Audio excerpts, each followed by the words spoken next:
I don't have a poker face. I'm always giving myself away. It's hard to tell a lie, but I did for years. I lied to my family, I lied to my friends.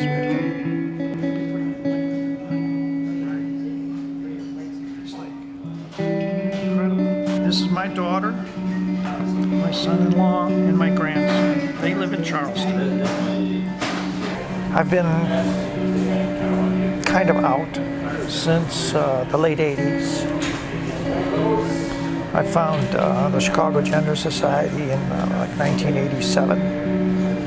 But prior to that, I didn't know anybody. And like Nicole had said, I thought I was alone. And obviously demented or sick or something was wrong with me, you know. You know, back then you didn't know what it was.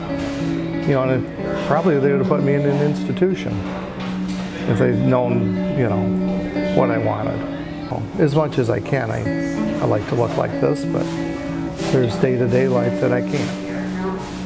And it's, you know, I deal with it. And there's one thing every morning when I get up, as I walk through my bedroom, there's a picture of me on the dresser. And I look at that every morning. And that way I know who I am. And that, it lifts your spirits. A lot of us, it was the first time out. You know, it was a safe place to meet. You're with your own people, more or less, the community. And they were real supportive. You know, and that's where I met Jackie. I met some people there, and I started going out to clubs.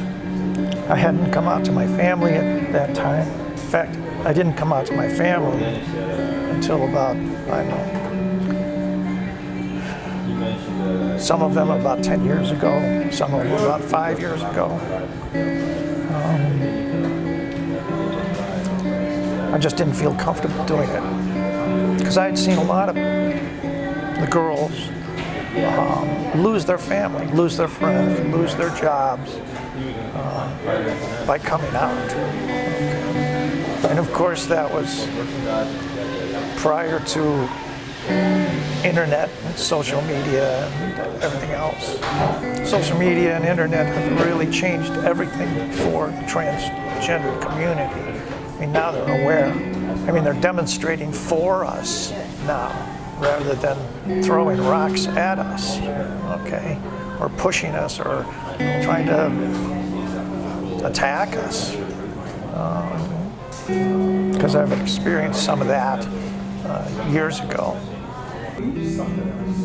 You kind of pick the places you go to, because I've had a lot of friends that were downtown and not too good in neighborhoods, and they got harassed pretty bad. And bad enough they don't dress anymore, and they don't want, they ended that part of their life. It eventually got to the point where I was able to tell some of my family about myself, which was kind of difficult.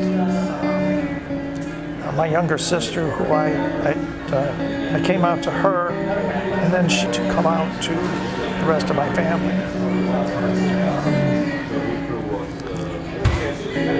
She convinced me that I shouldn't tell my mother or my older sister because of their political and religious beliefs, which were very right-wing Christian.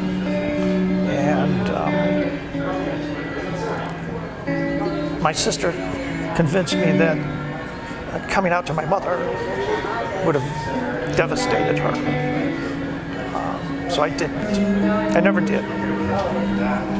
She passed away and I never told her. But I told my children, my ex-wives, most of my friends, almost all of my friends. Some are not real okay with it.